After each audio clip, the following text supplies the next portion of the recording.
앞서 집중진단에서 논쟁이 있었던 것처럼 4차 재난지원금 공방은 정치권에서도 거세지고 있습니다. 보편, 선별, 동시 지원을 추진하는 더불어민주당과 재정을 걱정하면서 반대하고 있는 홍남기 경제부총리의 갈등이 과연 좁혀질지 주목되는데요.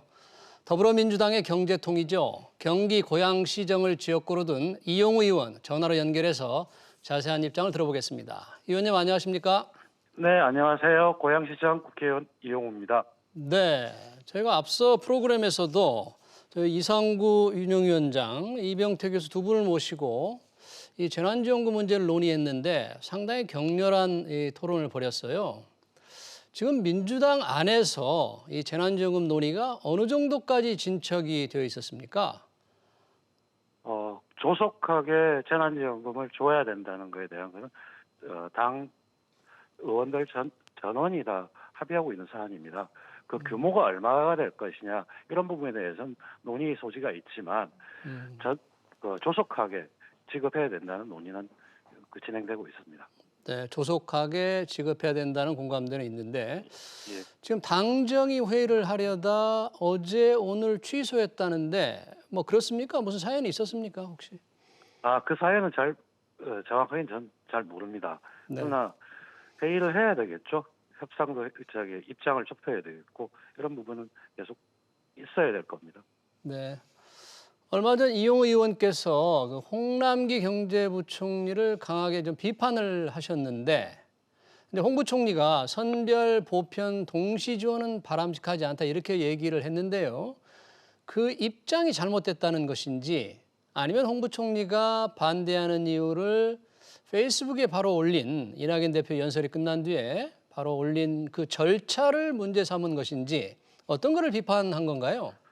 저는 두 가지 다 있다고 형식과 내용의 측면에서 있다고 봅니다. 우선 형식으로 보면 부총리께서 충정으로 그러셨겠지만 SNS에서 입장을 밝히는 것 그건 별로 적절하지 않다고 봤던 것이고요. 그리고 그 전에 대통령께서 2월 1일 날 말씀을 하셨습니다. 헌법 23조 3항에 따라서 공공의 필요에 의해서 재산권을 수용하거나 제한을 했을 땐 손실을 보상해야 된다. 법률에 의해서.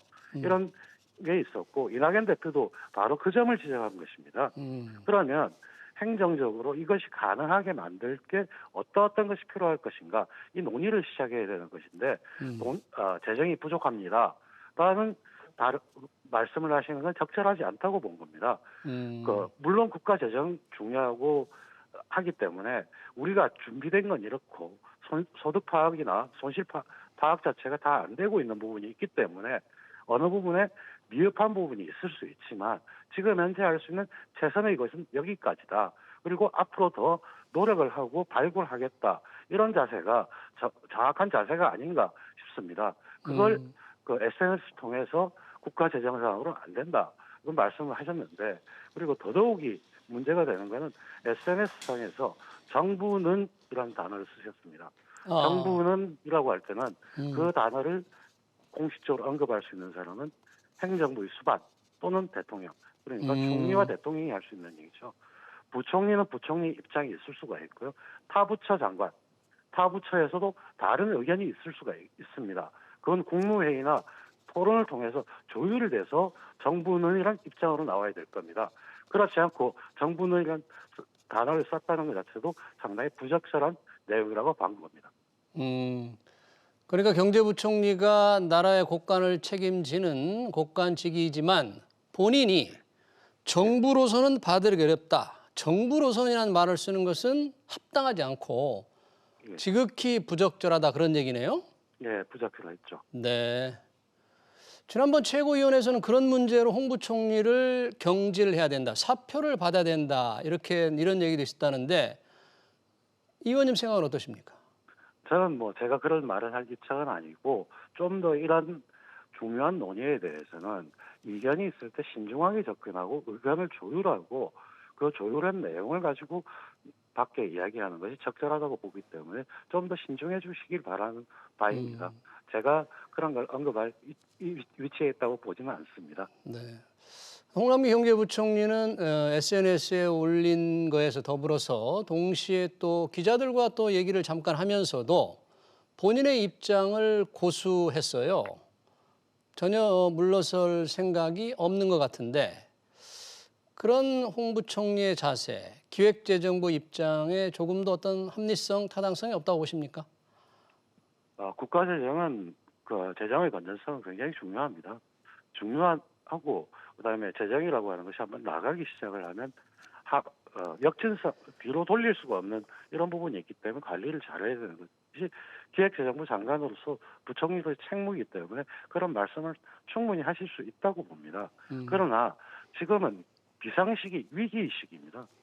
코로나19가 1년 이상 진행되어 오면서 이 처음에는 조금만 지나면 되겠다, 좋아지겠지 하다가 지금 참을 수 없는 단계까지, 그러니까 임계점에 도달해 있고 임계점에 도달했을 때는 어떤 그 목숨이 넘어가기 직전에는 극약 처방이라도 하고 그 다음에 다른 일들을 해야 될 겁니다.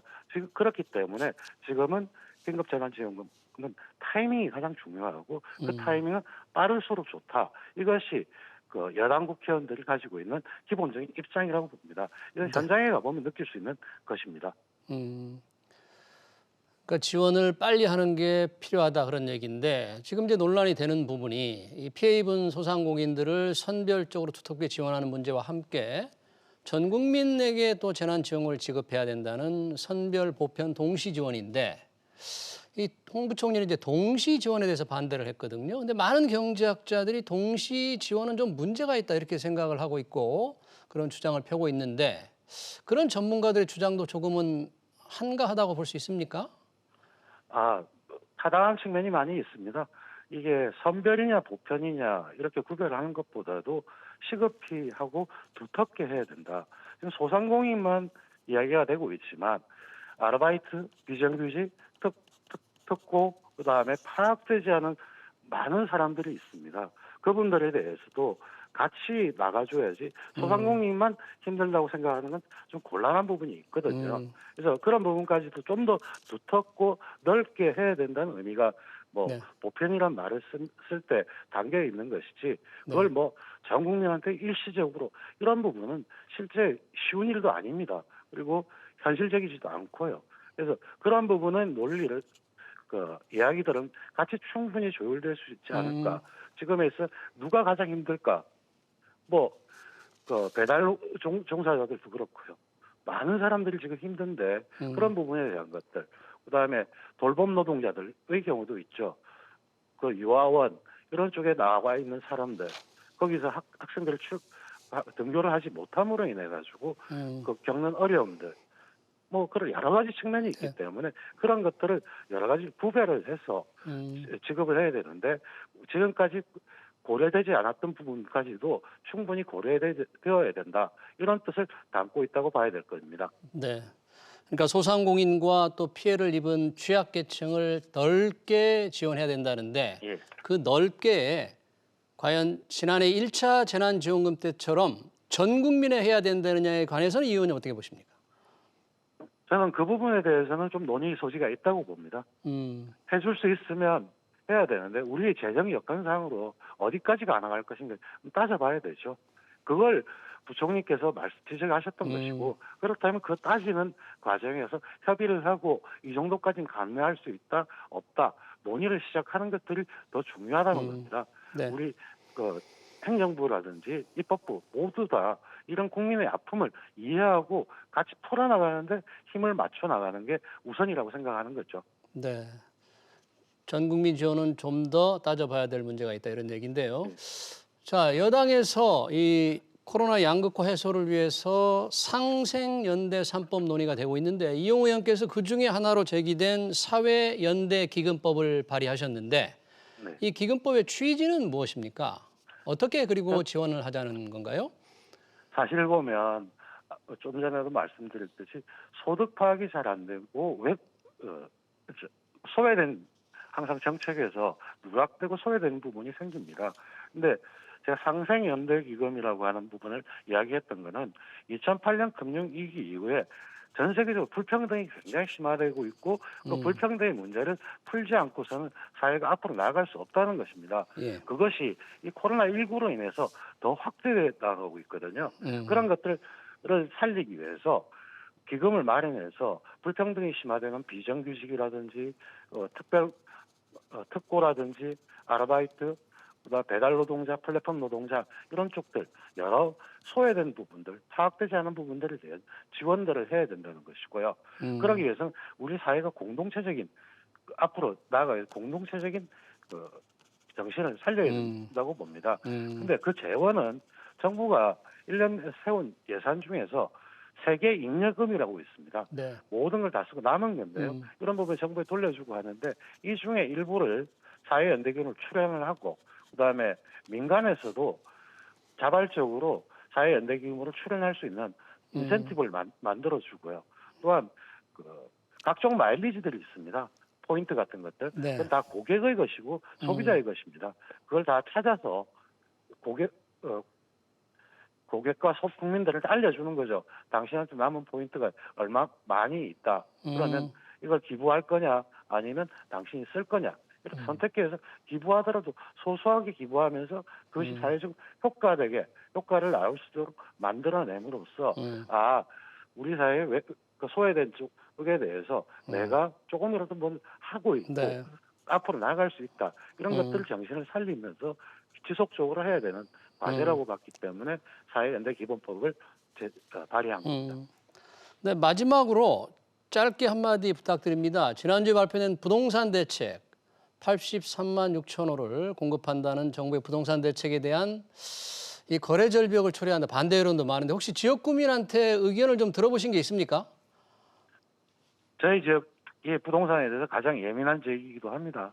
많이 듣고 있고요. 네. 특히 단기 공급책이 빠져 있다고 하지만 부동산이 단기에 될 수 있는 부분이 없고 상당히 어려운 부분이 있고요. 그러나 이번 대책에서 공공성을 강화하고 또한 민간에 대해서 토지 공급을 위한 인센티브를 주면서 민간 협력을 끌어낸 것 이런 것들은 굉장히 좋아 보입니다. 그리고 제가 변장관하고도 이야기한 바가 있었는데 종부세, 집을 한 채를 가지고 있으면서 현금 흐름이 없는 사람이 세금을 낸다고 상당히 부담스러워할 수 있습니다. 저는 이거에 대해서 종부세 과세 이연제도 도입에 대한 법안도 제출했고 네. 변장관도 이런 생각에 동의를 하고 있는데요. 이연제도라고 하는 거는 현재 세금을 내지 않은 채 있다가 상속하거나 증여하거나 매매할 때 내면 되는 거거든요. 네. 그렇다면 좀 더 조세 저항을 완화시킬 수 있는 요건이 되지 않을까 이렇게 보고 있습니다. 네. 이제 정부가 정책 방향을 조금 더 바꿔 나가고 민간의 협력을 얻기 위해서 여러 가지 노력을 하고 있기 때문에 좀 지켜봐야 된다고 보고 있습니다. 네. 네, 잘 알겠습니다. 재난지원금 부동산 문제 잘 들어봤습니다. 지금까지 경기 고양시정의 더불어민주당 이용우 의원이었습니다. 고맙습니다. 네, 고맙습니다.